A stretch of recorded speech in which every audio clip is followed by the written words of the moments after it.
Hello, welcome to Art's Corner. I'm Art McFadden, retired police officer and cyber cop. I'm the security and compliance officer for ISTT, and since this is Cybersecurity Month, the month of October, we're getting our law enforcement friends in here to talk about different things that they see in their communities. And today I've got a special guest with me, Officer Tim Gray with WKE Police. Can you tell us about yourself, sir? Absolutely. Thanks, Art. I appreciate you having me on this afternoon. Hello, everybody, and welcome. Again, my name is Tim Gray. I am the Public Information Officer with the Western Kentucky University Police Department. I've been in this role for a little over three and a half years now at this point. I've been with the WKU Police Department for a little over 9.5 years. And so my time has been phenomenal, but it's kind of been non-traditional at the same time. So, I spent my first 4 years in law enforcement out on patrol, patrolling around our campus community. But about halfway through my career, I had an opportunity to take a lateral assignment. So I left, joined the FBI Joint Terrorism Task Force. And so I spent my time there working with those special agents, great group of men, great group of women out of that office. And so, but my focus there was both international and domestic terrorism. And so, man, truly a phenomenal experience, gave me a different perspective. And we've talked about that word before on here, but it certainly gave me a different perspective on not just law enforcement, but life and things that go on out there in our society that can affect us in many ways. And certainly cybersecurity is one of those. In Western, you have a very unusual compared to the rest of us law enforcement agency because you're a university police. You're a college and a police department. You're worrying Right. about the same traditional things we have to worry about in all of law enforcement. But I think that Absolutely. you have a unique scenario because if you look at the average age of the citizen in a regular city here in Kentucky, Mhm. Mhm. that average age of that citizen is going to be significantly higher than the Right. average age of your citizen. In other words, the young people mainly young people that you're Right. dealing with. Would you say that's a fair statement? That's absolutely. For quite some time, the average individual coming into college averaged around 18, 19 years old. But we've crossed the threshold now to where we're getting students that are entering college at 17 years old. So here they are at a juvenile age, but still expected to, live this life of a young adult, free of parents and free of those restrictions what they have known for so many years of their lives. So here they are ranging anywhere from 17 years of age and upwards of 22, 23 years old, and man, still trying to figure out life. And so and then a very unique kind of perspective that's also thrown into that is our Gatton Academy. So now you're talking about legitimate high school students who live, breathe, eat, sleep, and engage in classrooms on a college campus amongst these other college students. So it truly is.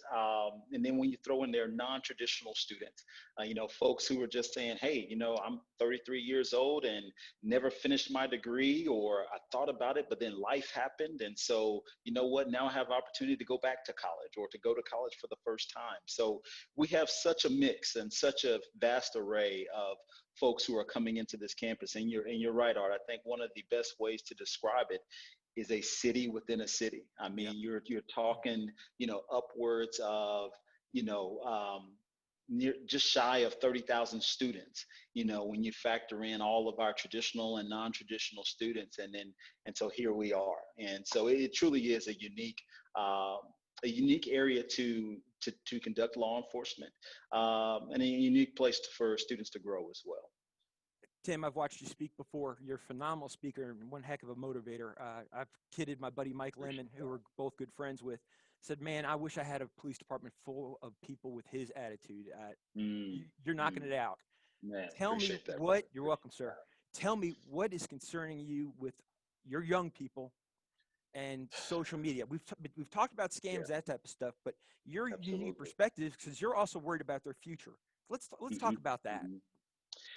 You know, social media, it's one of those things, I think for so long, it has been on the rise in so many different ways. Now I'm going to date myself, but I can remember back when MySpace, was, it was the happening thing. I mean, it was what everybody was going crazy about. I want to put my music on this page. I want to put my song on this page. And so over the years, you see social media, take on a different platform. And, right now, a couple of years back, Instagram got on the, that became the thing. And then here comes Twitter. And then now we've got TikTok, and Facebook still lurks, out there. And so it has changed so much. And the influence that it's had on young people has also changed, because now we're living in an era where young people they have this desire to brand themselves. They want to be seen by the world, not just by their immediate circle, but they want to be seen by the world. They want to get their name out there. So there's a conflict of, this can be an extremely positive thing, and for many of them, it has become an extremely lucrative thing as well, because there's an opportunity for them to have a financial gain from putting themselves out there on social media. But the question becomes, at what cost, right? And the question becomes, well, if you gain all of this, what is it going to cost you in return? And what's And at so risk? that and what's at risk, right? And so there is certainly this balance of risk and reward. And we see college students struggling to battle, well, I wanna be me. I wanna be free. I wanna be original. I wanna put this out there. I wanna put that out there.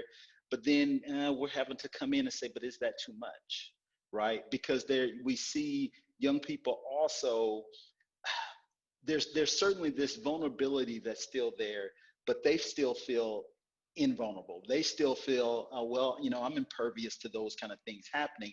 No one's really going to get in here and, look at my geotagged photos and find out my location. No one's going to hack my camera on my laptop and, and just kind of spy on me and watch. Nobody's going to, only that happens in the movies. But then real life comes into perspective, and we have to share with them, no, that comes from somewhere. Those kind of things do truly go on. So it is this constant battle of, how do you utilize social media in such an extremely positive way without making yourself a potential victim at the same time.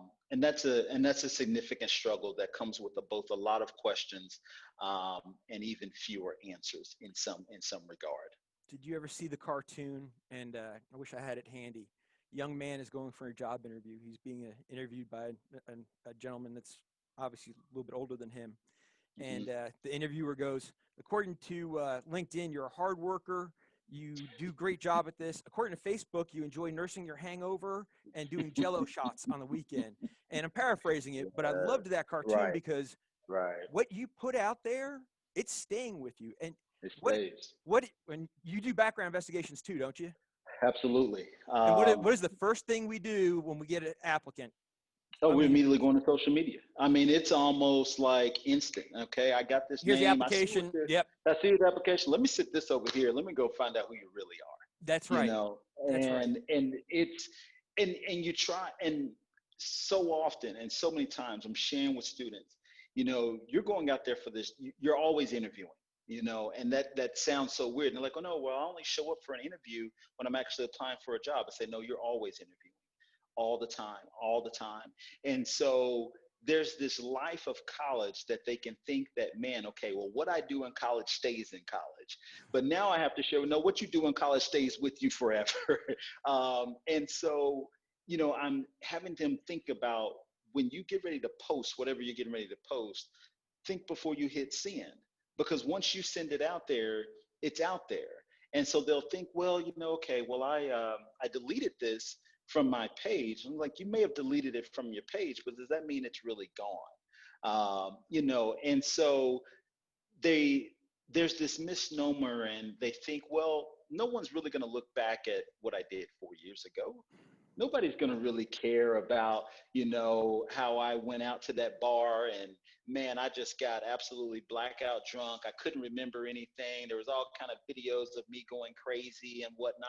Nobody's going to remember that. I literally had a young lady who came back and told me when she sat down for an interview one day, they said, tell us a little bit about yourself. She opened up, she started talking, she started sharing with them, who she was, where she was from, and all of that.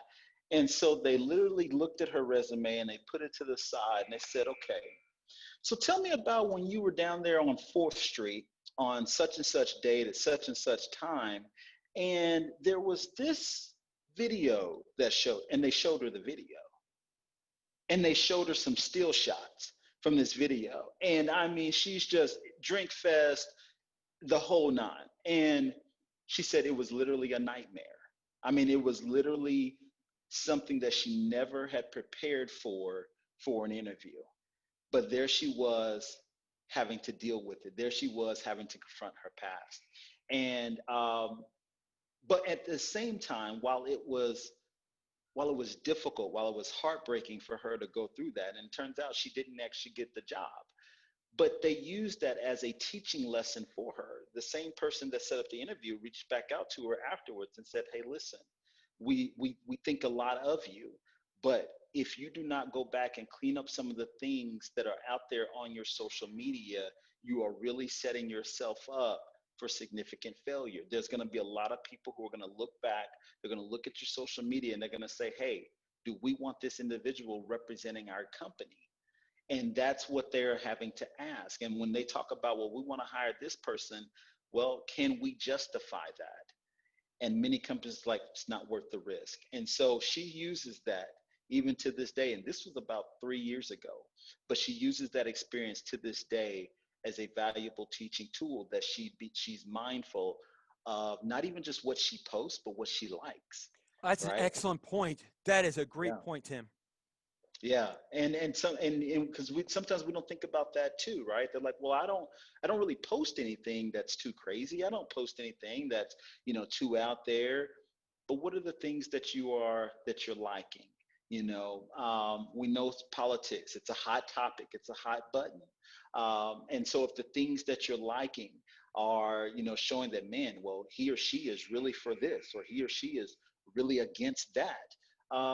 Might that be against what that company stands for? Might that be not conducive to what they're looking to try to do and the atmosphere that they're trying to create within that business? And so again, those are things that are like, man, I never thought about that. So we talk about perspective all the time, and that's one of those additional things that I think we have to put in the minds of young people, especially when it comes to social media. Tim, you made some excellent points, and I really appreciate you being on here. And I knew you would have a different perspective from all the other law enforcement officers we've been interviewing, simply because of where you are. And a little Absolutely. side note, I think I told you this. I got my start at Western, sitting in the same Yeah. building you're sitting in. I was a student patrolman about a lifetime and a half ago. So we won't talk about how long ago We it's don't been. have to go We far. don't have to go, Nah, but considering that program it's doesn't exist anymore, it's fine. okay. That's all right. Well, sir, it's been excellent to have you on here. I'm going to have you on again. Yeah, And as always, absolutely. you keep smiling and keep doing what you're doing. And I love your attitude. Hey, Art, I greatly appreciate you having me on this afternoon. All right, Stay well, my friend. all right. Thank you, sir. You too.